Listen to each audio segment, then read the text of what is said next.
Hey, Shalom, Israel, Shalom, Shalom. All right, this brother Obadiah from New Wine Congregation, and I want to give all honor and glory to Yahweh by Hashem Yahweh Shai. Right, in this lesson, I'm going to be speaking on or touching on through the Spirit is being perfect and upright. Right, because you have a lot of people, especially a lot of Christians and these pastors, they tell you, they like to tell our people that you can't be perfect. Stop trying so hard. You would never be perfect. Nobody's perfect. Or they would like to say, the only person that's ever been perfect is Christ. That way you have people tell you, Christ is the only person that can be perfect, or that ever been perfect according to the Bible. That's why the Bible said, when you read Revelations 1 and 3, this is why the Bible said this. Revelation, chapter 1, verse 3. Blessed is he that readeth, and they that hear the words of his prophecy, and keep those things which are written therein, for the time is at hand. So the Bible said, blessed is he that readeth, or she that readeth, because when you read for yourself, you're not going to listen to your pastor when he tell you you can't be perfect. You're going to listen to your pastor when he tell you only Christ was perfect. That's not true. And I'm going to prove that. According to the Bible, Yahweh Shai, who the world called Jesus Christ, he was not the only person perfect. Yes, he was perfect, but he was not the only person perfect according to the Bible. And we can be perfect according to the Bible. And I'm going to show you how we going to be perfect according to the Bible. It's not hard as people want to make it seem. It takes discipline. But we can be perfect because even Christ himself told us to be perfect. Let me get that. This is Matthew chapter 5 in verse 48. It says, Matthew 5 and 48, be ye therefore perfect, even as your Father which is in heaven is perfect. So these are red letters. So that means that Jesus Christ is speaking. He's telling us to be perfect. But why would he tell us to be perfect if we can't be perfect? If nobody can be perfect, why would he say out of his own mouth, y'all be perfect as my Father in heaven is perfect? If we can't be perfect. Like, why would he tell us to do something that's impossible? Like, that don't make any sense. This is why Yahweh Shai, he came down. Right? This is why Yahweh Shai, he was in the flesh just like us. This is why he went through pain. You know what I'm saying? This is why he went through people talking about him, laughing at him, getting beat, right, getting tempted by Satan, 40 days and 40 nights. This is why he went through this stuff. To show us that we can do it too. Right? He was that guide to us, right? He was that example to us to show us that we can be perfect too. Because he did it. He went through the same thing we going through, plus more. And he overcame it. So we can see that as an example to us that we can overcome anything too. Because he was in the flesh. Right? He was literally in the flesh. So he was feeling everything we feeling right now. But yet he still was perfect. So that can be an encouragement for us to push to be perfect like Christ and like our Father that's in heaven. So I'm going to show you a few people in the Bible that was perfect. So so if your pastor tell you or any Christian try to tell you that you can't be perfect and that Christ was the only perfect man that walked the earth, this gonna prove to you that that's false. That you had other righteous, you had men and you had women that was called perfect in the Bible. Genesis chapter 6. Let's go to Genesis. Let's go in the beginning of the book. Genesis chapter 6 and verse 9. Let's get Noah. Genesis 6 and 9. So I'm going to show you, in this lesson, I'm going to show y'all the people that was called perfect. I'm going to show y'all that God, or not just God, but people telling other people to be perfect. And I'm going to show you how to be perfect. I don't know if I just said that, but I'm going to show you how to be perfect according to the Bible. So this Genesis 6 and 9. These are the generations of Noah. Noah was a just man and perfect and his generations, and Noah walked with God. So the Bible just said that's one more person that was called perfect. Noah was called just and perfect. Now I'm going to show you in a few minutes how to be called perfect and just. What do you do to be perfect and just in the Most High God's eyes? So we know right there, number one, Noah was called perfect and just. That's Genesis 6 and 9. So let's get Job, because Job was called perfect. Hold up. Y'all bear with me. This is the book of Job.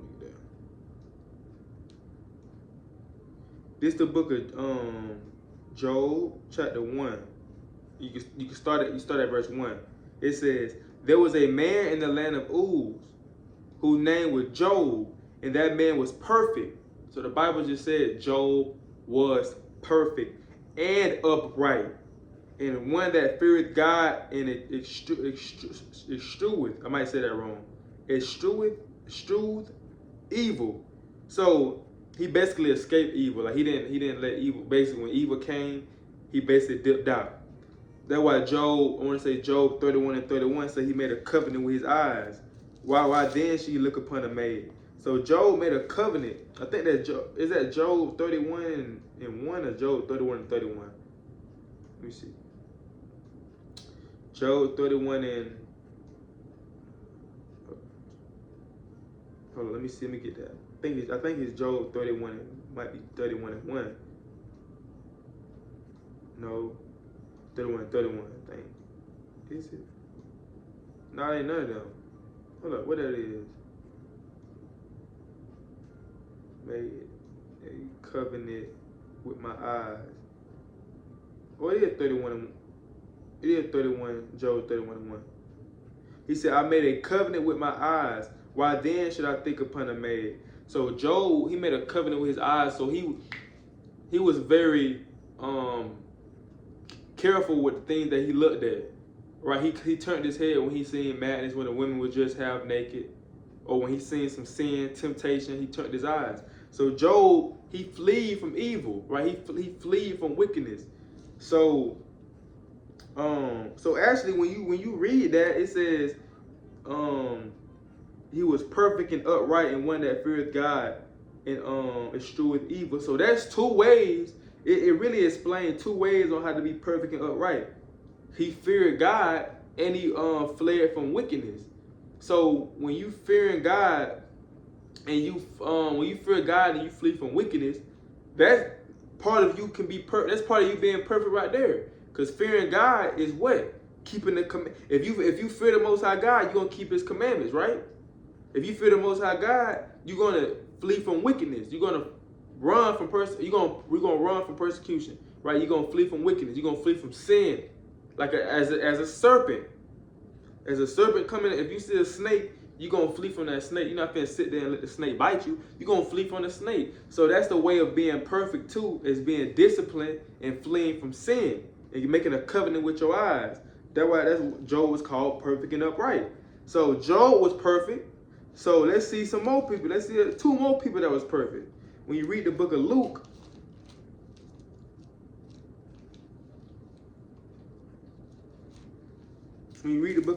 chapter 1. Now these are John the Baptist's parents. Luke chapter 1 and verse, I'm gonna start at 1.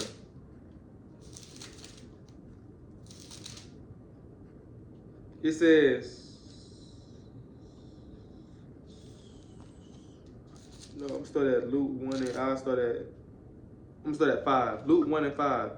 It says that there was in the days of Herod, the king of Judea, a certain priest named Zacharias of the course of Abiah, and his wife was of the daughters of Aaron, and her name was Elizabeth, and they were both righteous before God. So they were righteous, right? They were righteous. They were upright and righteous.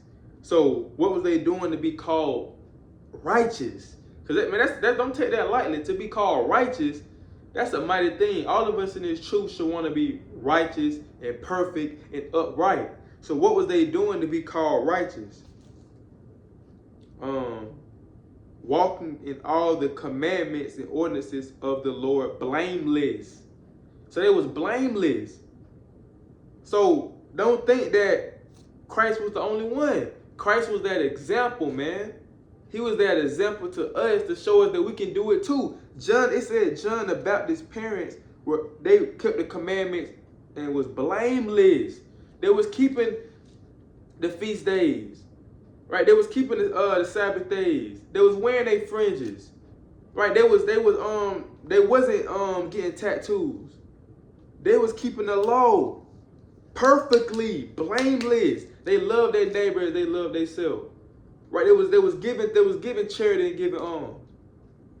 They kept it blameless. So don't think that you can't do it.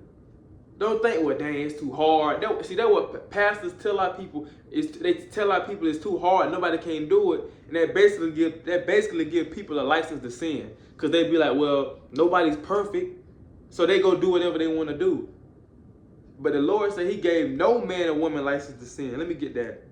That's what people think. When people say nobody can be perfect, they basically say that's basically giving them a license. In their mind, they saying, well, I just sinned, but nobody's perfect, so it's okay, basically. Let me get that.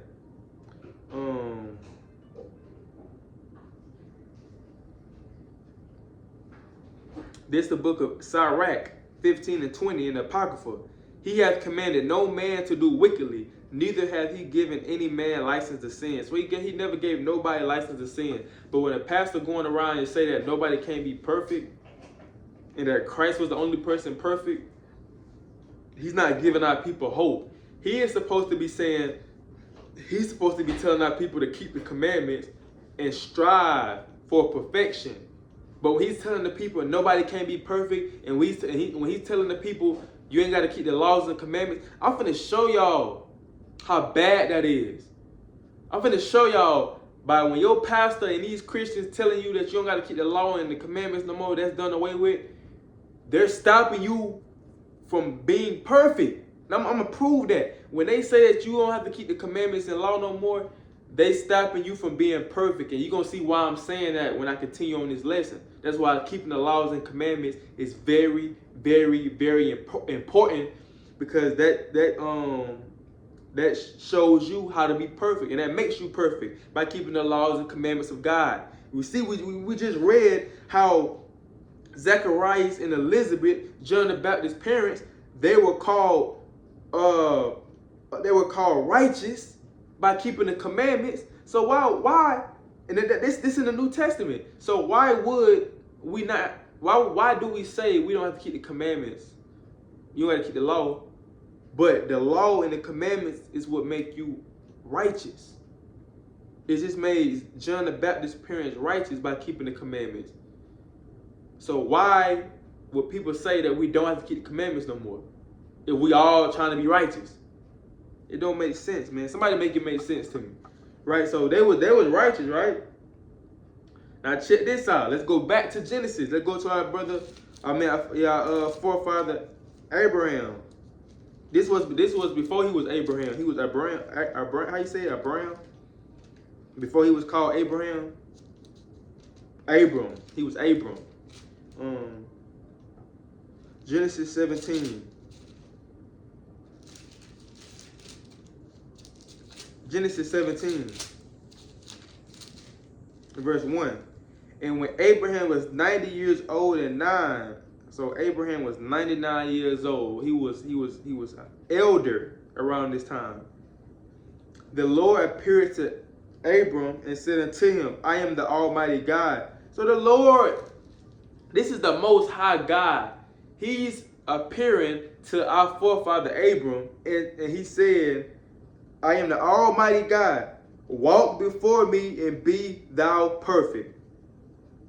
So the Most High God is telling Abram to be perfect. And I'm going to ask this again for anybody that said we can't be perfect. Why is God telling Abraham to be perfect if he can't be perfect?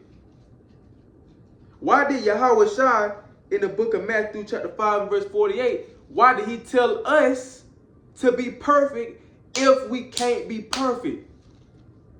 If it's impossible to be perfect, why is you have these examples of different people being perfect if it's impossible for us to be perfect? It don't, because we can be perfect, man. We can be perfect. And I'm gonna show y'all how we be perfect right now. Now check this out. So we just read in Genesis 17:1, the Most High God is telling Abraham to be perfect. Now when you read Sirach, I'm gonna pull it up. When you read Sirach 44, because Sirach 44 talks about Abraham and the things that he did on this earth, which made him perfect. Now let's see the things that Abraham did on earth that made to make him be perfect. Sirach 44:19-20.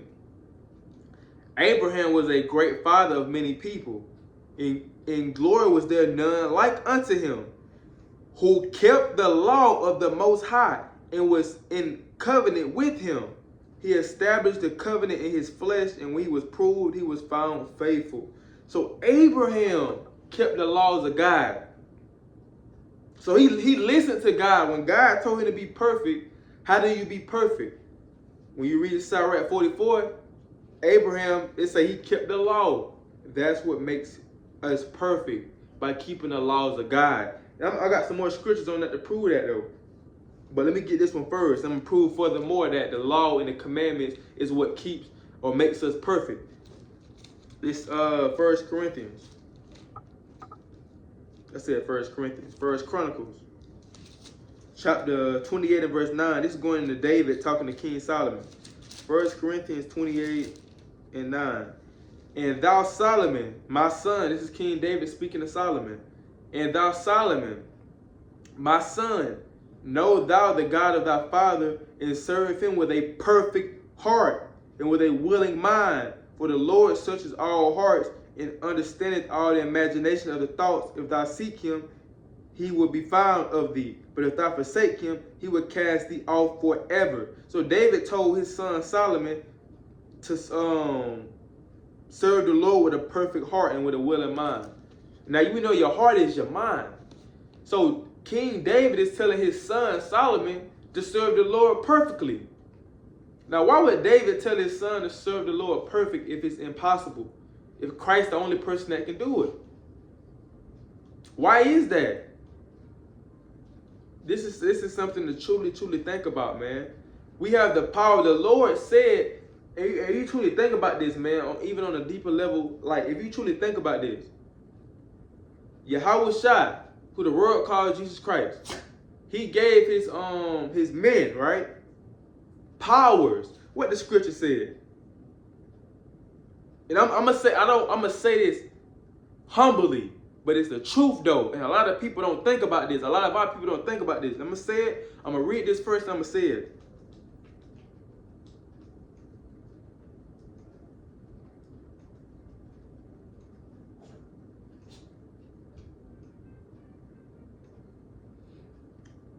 It's Luke 10 and 19. Behold, I give unto you power to tread on serpents and scorpions, and over all the power of the earth, of the enemy.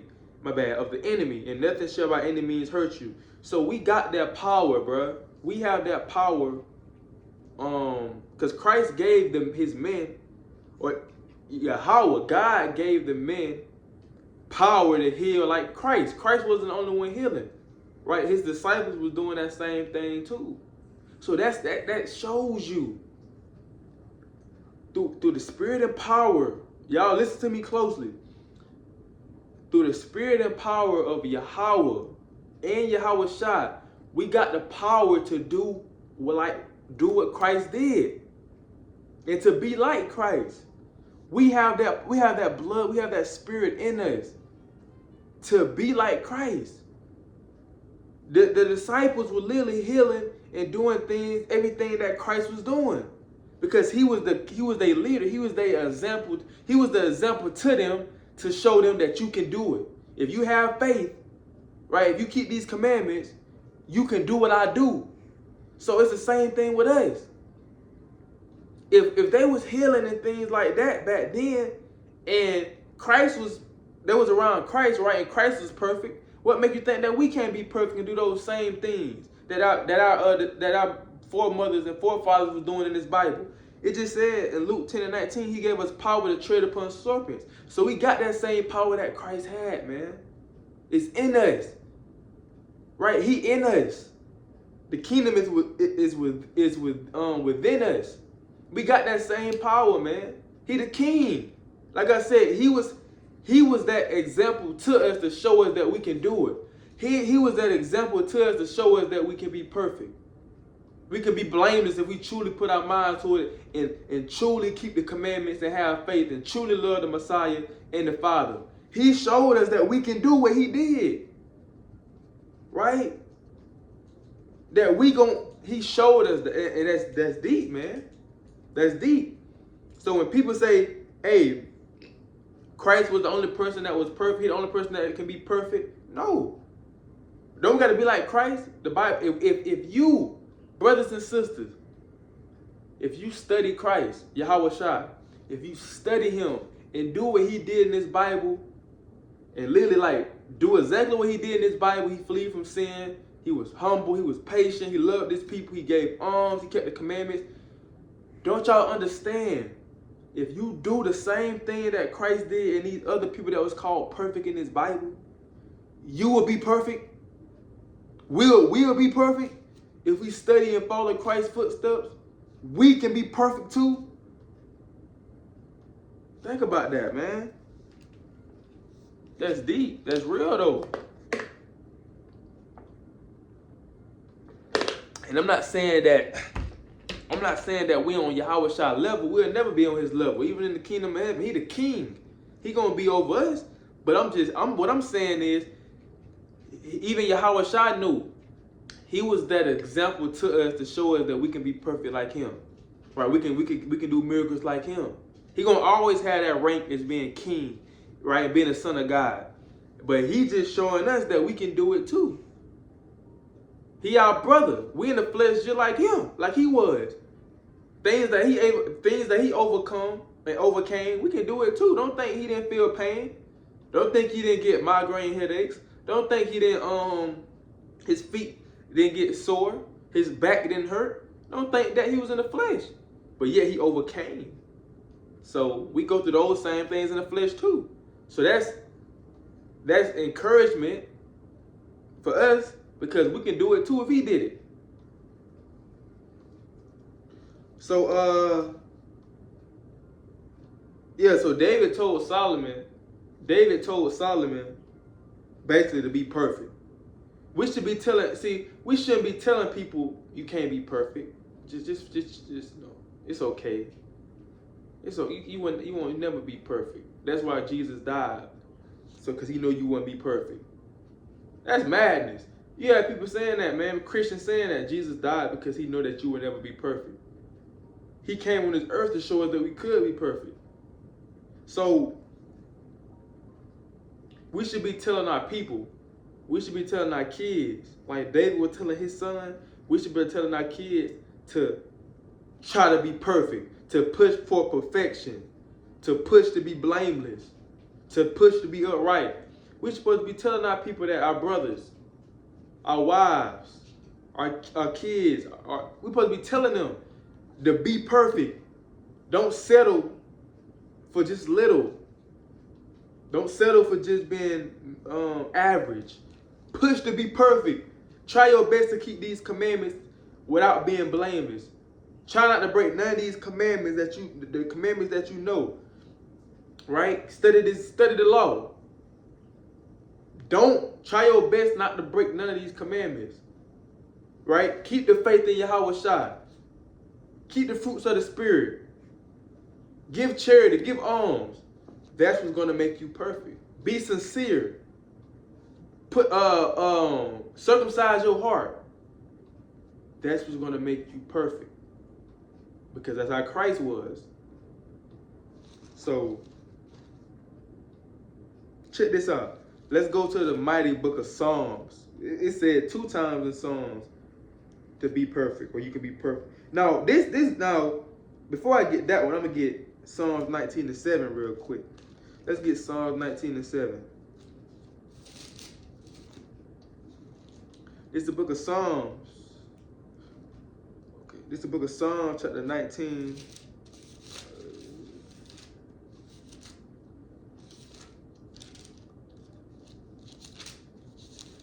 In verse 7. It says, the law of the Lord is perfect, converting the soul. The testimony of the Lord is sure, making wise the simple. So the Bible just said the law of the Lord is perfect. So let me get this straight. Christ was perfect. Job was perfect. Right? John the Baptist's parents was perfect. Abraham was told to be perfect. And David told Solomon to be perfect. Now, what all them people have in common? They kept the law. The law is what makes you perfect. The Bible just said the law is perfect. So if we trying to be perfect, we have to keep the law. That's what makes you perfect, because the law is perfect. So when you have pastors and Christians saying the law is done away with, which they didn't really understand what Paul was talking about when he said the law. He talking about the law of sacrifice. All right, he talking about the law of sacrifice. You don't got to sacrifice no more because Christ was that sacrifice. He's not talking about the whole law, because Paul kept the law. When you read Romans 1, when you read Romans 7, he said, I speak to them that know the law. So he's speaking to people that know the law because he kept the law. He kept Pentecost, which is in the law. Right? He kept the feast days in the Bible. So even Paul said, I want to say, is that even in Romans? It might be in Romans 7. When he said, when people read on, Paul said this.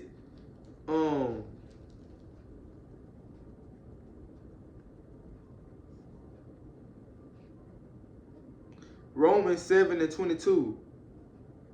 I delight in the law of God after the inward man. So his spirit delight in the law. So if you delight in the law, that means you're going to keep the law. Paul kept the law. He said, I'm going to go to Romans 7 and 1.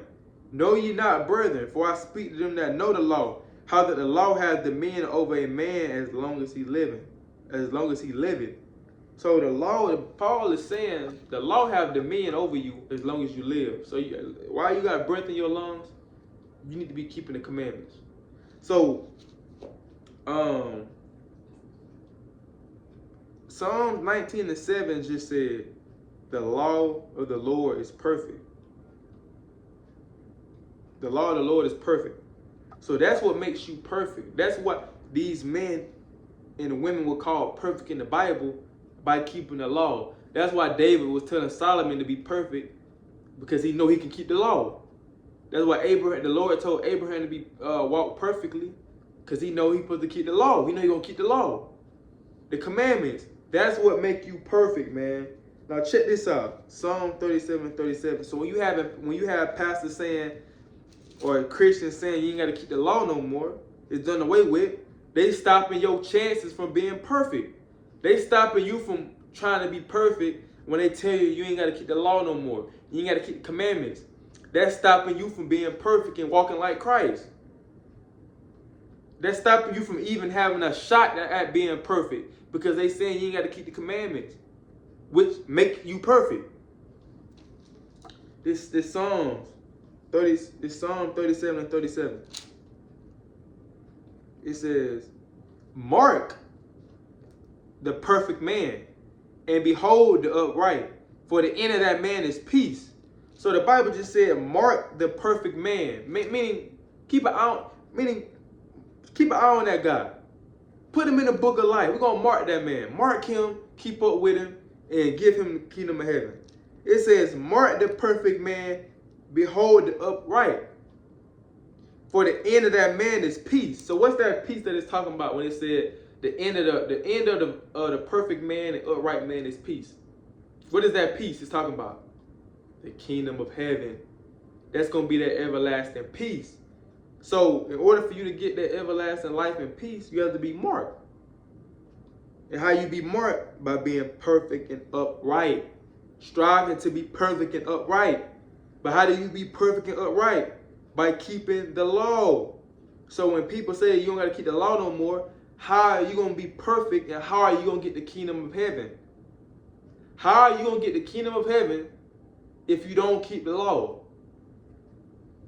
How? How are you going to be marked and get peace if you don't keep the law? Because the law is what makes you. I'm trying to make it as simple as possible. That's why I keep saying it over and over again. Because sometimes, even when you read the Torah, things is mentioned over and over again because our people got to hear it over and over again to understand. The law, the laws of God, the commandments of God is what makes us perfect and upright. That's what gets you peace, everlasting peace. But if we don't keep the laws and commandments, if people say we don't have to keep them, how are we going to be perfect and walk like Christ?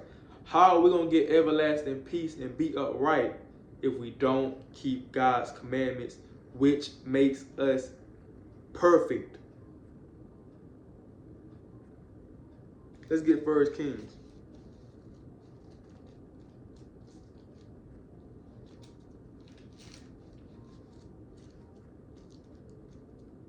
Let's get 1 Kings 8 and 61. That's what I'm saying, bro. You can be perfect. You can be perfect. I can be perfect. We can do it. We got to keep working, man. We got to put that work in. You can do it, bro. We can do it. We can do. What Philippians 4? See what Philippians 4 and 13 say. I can do all things through Christ which strengthens me. Hey, it said I can do all things. You gotta truly believe that. You can do all. You can be perfect. You can be upright. But hold on. Christians say we can't be perfect. Nobody can be perfect. Nobody can do that. But they'll pull Philippians 4 and 13 and say we can do all things through Christ. But I thought we can do all things through Christ. So how we can't be perfect then if we can do all things through Christ? How we can't be upright if we can do all things through Christ? See what I'm saying? But this 1 Kings 8 and 61.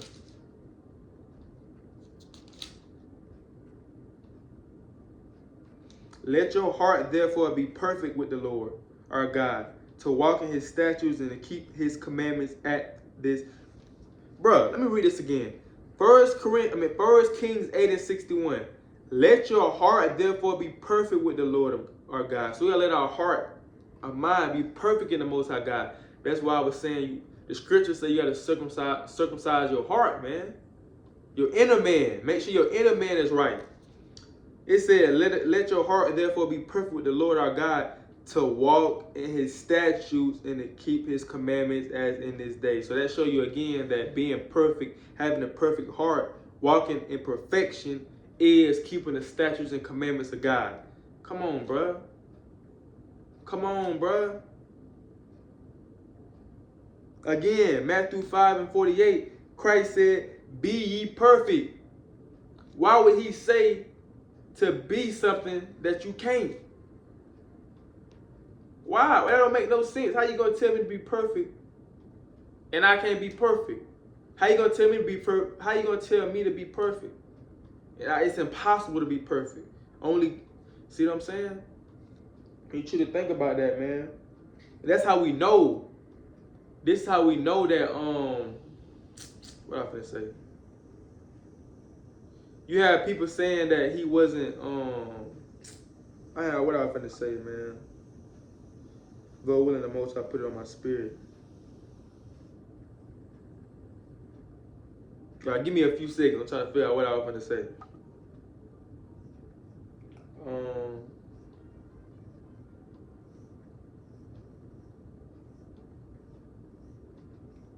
Basically, what I was going to say is this: how we know that he came as a. This how you know that he wasn't really different when he came on the earth.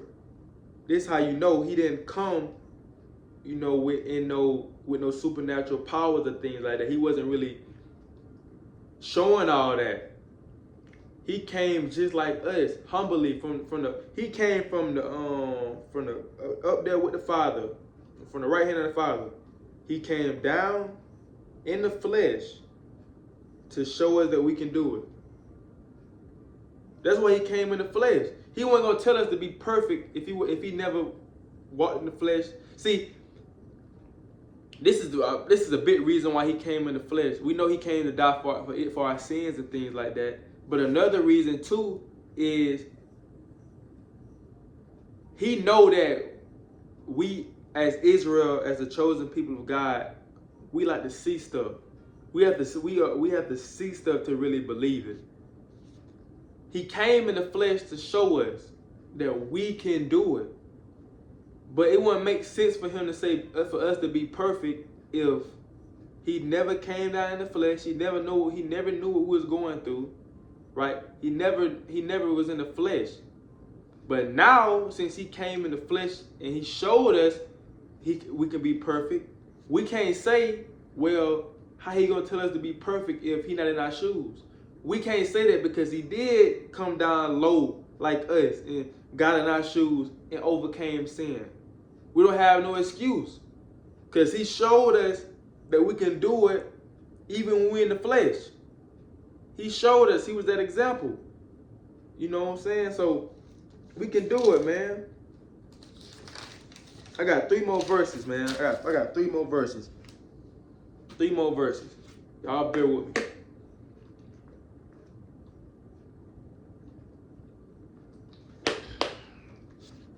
Y'all bear with me. So let's get James. So it's plenty ways. Now I really want to touch on Matthew 5:48, because when you read Matthew chapter 5, matter of fact, let me touch on that real quick. Matthew chapter 5, when he said, "Be therefore perfect," when you read that whole chapter in Matthew 5, Matthew 5 is literally showing you how to be perfect altogether. It's teaching you forgiveness. It's teaching you to love your enemy. It's teaching you to keep the commandments. It's teaching you patience. Let me show you what I mean. Because that all goes to keeping the commandments. All those traits, patience, forgiveness, that all goes into keeping the commandments and having the fruits of the Spirit. That what makes you perfect. You know,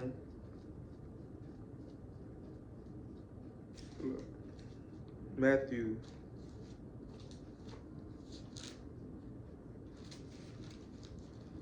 Let's go. I'm gonna just pull some verses in Matthew 5 to show you what I'm talking about. Matthew 5. So what I'm telling you, what it's teaching you how to be, Matthew 5, some of these verses in Matthew 5 is teaching you how to be patient. I'm like teaching you how to be perfect. So just like when you read Matthew 5:27, it says, "Ye have heard that it was said by them of old time, thou shalt not commit adultery. But I say unto you, that whosoever looketh on a woman to lust after her hath committed adultery with her already in his heart." So that's teaching you right there how to be perfect. That's teaching you how to love your brother, because if you love your brother, you wouldn't lust after his woman. It's also teaching you discipline. They're teaching you discipline to not even want to look at a woman because you don't want to be in adultery at all. So that's teaching you even when you look at a woman to lust, that's teaching you discipline. I can't do that. That's teaching you, like Job said in Job 31:1, "I made a covenant with my eyes." They teach you to turn your head. They're teaching you how to flee from sin, to flee from lust, to not be in lust. A lot of times you look at women, a lot of these women in today's time be half naked. So you may lust after them if you look at them for too long. But if you turn your head and making a covenant with your eyes, you won't lust after them. Now check this out.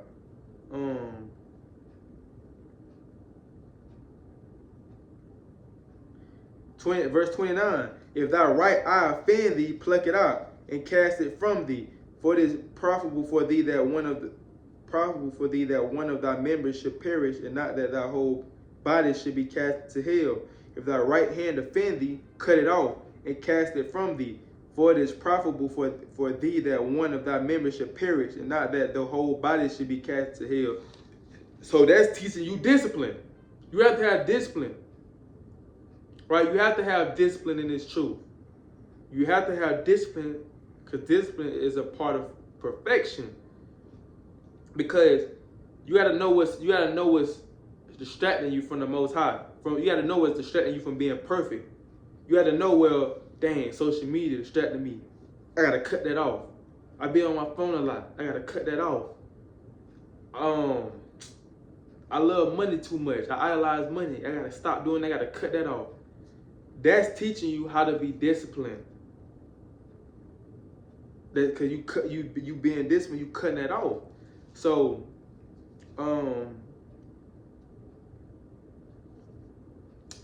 verse 43.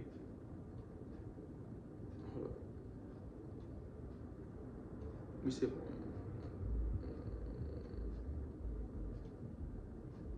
Let me start at 38. Matthew 5 and 38. Ye have heard that it have been said, an eye for an eye, and a tooth for a tooth. But I say unto you, that ye resist not evil, but whosoever shall smite thee on thy right cheek, turn to him the other also. And if any man will sue thee at the law, and take away thy coat, let him have thy cloak also. And whosoever shall compel thee to go a mile, go with him twain. Give to him that asks thee, and from him that would borrow of thee, turn not thy way. So this is teaching you forgiveness, patience, and love. That's teaching you forgiveness, patience, and love. And that's how when it says circumcise your heart, these are the traits that you gotta have. Of course, the fruits of the Spirit in Galatians 5. And also patience, forgiveness, and love. Patience, forgiveness, love. All these things, the fruits of the Spirit, all these things make up being perfect. Because if you keep the commandments, you will have these things. If you truly love the Most High God, you will have these things, man. So keeping the commandments and having faith, discipline, love your brothers, you love yourself, like the law say, all the things the law say, that will make you perfect. That's how you have perfection. So now, when you go back, when you go to James 1 and 2, it says, my brethren, count it all joy when you fall into diverse temptations, knowing this, that the trying of your faith work patience, but let patience have her perfect work, that ye may be perfect and entire, wanting nothing. So I always read James 1 and 2 through 4. But this is the reason why I did this video from this verse right here. I'm like, hold up, this is literally telling you how to be perfect. You have to have patience. You have to have patience to be perfect, man. Because when Satan trying you, he trying to see if you gonna fold. But if you overcome that, if you overcome Satan, that's what builds you up and gets you closer and closer with being perfect. Think about Christ and Job, two perfect men. When Satan tried both of them, they didn't fold. When Satan tried both of them, they endured. It was tough, right? It was tough, but they endured. They endured the temptation. They had patience. They didn't run with a chicken. They didn't run like a chicken with their head cut off. They didn't panic. They had patience when Satan tried them. That's what the Bible said. When Satan try you, brothers and sisters, that temptation come, it's trying your faith, because your faith work patience. When you have faith, that's working, or it's working your patience. And when you overcome that, that will make you perfect. Because you gonna always be patient. That's why it's good. You have to be patient, man. You can't be no hothead and always losing your temper and everything. When things not going your way right away, you crying, you upset, you cursing the Most High. You gotta be patient. Have faith and endure. That's what's gonna make you perfect. That's what's gonna build you up. This is why, brothers and sisters, this is why we go through trials and tribulations. The Most High God is literally building us up to be perfect. If you think about it, we're going through trials and tribulations because the Most High God is building us up to be perfect. Because once you continue to overcome temptation and overcome sin, and Satan can't try you like that, he can't get you to sin. You always rebuking him and you overcoming him. you becoming perfect. Like, you literally building yourself up to be perfect when you keeping the commandments, having faith in Yahweh Shai, overcoming temptation. You literally building yourself up to be the perfect man and woman. So when you read James 3:2, it say, for in many things we offend all. If any man offend not in word, the same as a perfect man. If you don't offend in your word, you watch your speech. You know what I'm saying? If you don't offend, meaning you watch your speech, you watch how you talk to people. You're not just a person that be like, well, I say whatever come to my mind. I don't got no filter. No, you a person that truly watch what you say so you won't offend her. Now, that's not saying like if you correcting a brother, he get offended. That's that brother problem. That's something he got to deal with. If you correcting him in righteousness, and he get offended because you correcting him, that's not your fault. That's talking about if you just telling the brother, nigga, you stutter too much. Nigga, you stink. Nigga, you can't teach. You can't read no Bible. You offending that person.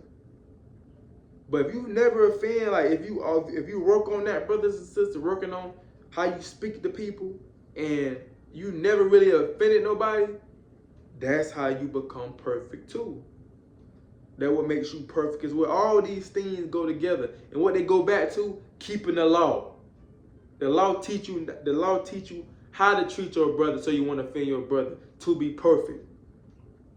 The law teach you how to overcome temptation, to overcome sin, so you can be perfect. It teach you how to have faith so you can be perfect. It teach you how to give charity and alms so you can be perfect, man.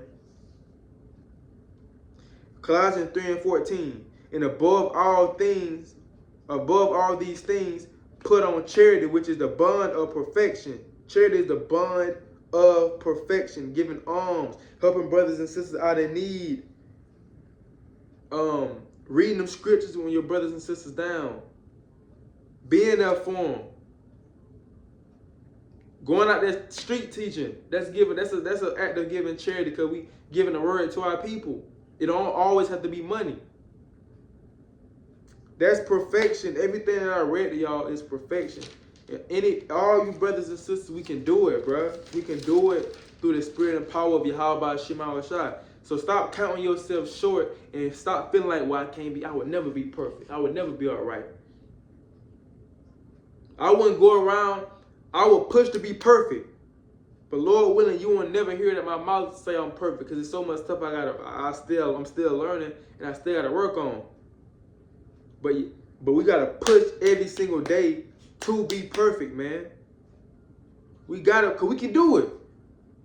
Right? I know I can do it. I know y'all can do it. We truly believe and have faith in the Most High, right? Have faith to keep His commandments. We can be perfect. We can be upright. Our forefathers did it. Our foremothers did it. So what make y'all think that we can't do it? They was in the flesh like how we in the flesh. They going through stuff that we was going through, but yet they was perfect. So how much more us? And what the Bible said, I'm gonna get this last verse and I'm gonna close out. What the Bible said.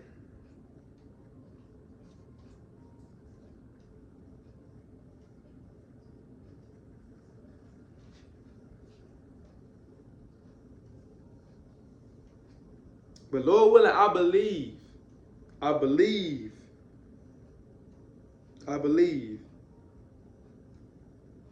Before Yahweh shall come, this is me saying, it's not prideful. It's not saying I'm saying this out of faith. I'm speaking it in existence.